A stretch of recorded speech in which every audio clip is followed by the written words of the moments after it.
અને હવે વાત કરીએ શ્રમિકોના મોતના જવાબદારોની।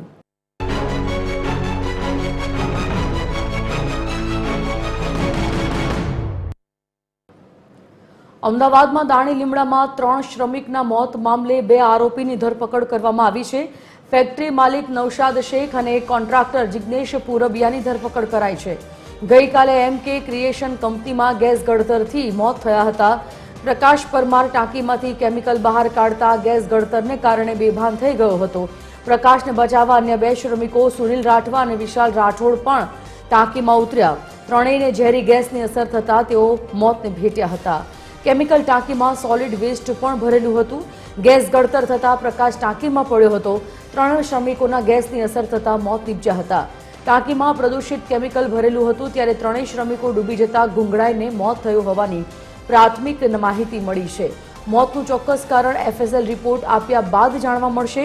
ત્યારે ટાંકી સફાઈ માટે સુરક્ષા નિયમ પાળવામાં આવ્યા નથી।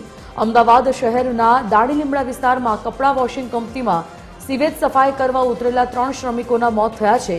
સીવેજ સફાઈ કરવા માટે કંપનીના સંચાલક નૌશાદ શેખે જિગ્નેશ પુરબિયાને કોન્ટ્રાક્ટ આપ્યો હતો અને 18,000 રૂપિયામાં સીવેજની સફાઈ થઈ જશે તેવું નક્કી કરવામાં આવ્યું હતું।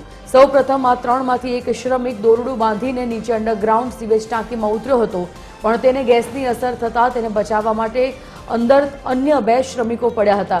જોકે અંદર ગેસ ગળતર થતાં 3 મજૂરો ત્યાં જ ઢળી પડ્યા હતા અને તેમના મોત થયા હતા। સમગ્ર ઘટનાની જાણ દાણી લીમડા પોલીસને થતાં પોલીસનો કાફલો ઘટના સ્થળ પર પહોંચ્યો હતો। સાથે જ એક એફએસએલની ટીમ પણ ઘટના સ્થળ પર પહોંચી હતી। અંડરગ્રાઉન્ડ ટાંકીમાંથી નમૂનાઓ પણ લેવામાં આવ્યા અને અંડરગ્રાઉન્ડ ટાંકીની લંબાઈ પહોળાઈ સહિતની વિગતો પણ મેળવી હતી। કંપનીના સંચાલક છે નૌશાદ શેખ તથા જે આ સુપરવાઇઝર હતા જેમને કોન્ટ્રાક્ટ લીધો હતો સફાઈનો એ જિગ્નેશ પુરબિયાઓને એમની નિષ્કાળજી જણાવતા બેદરકારી જણાવતા આ બાબતે એમને અટક કરવામાં આવેલ છે। પ્રાથમિક તબક્કે આ લોકોની નિષ્કાળજી જણાય છે।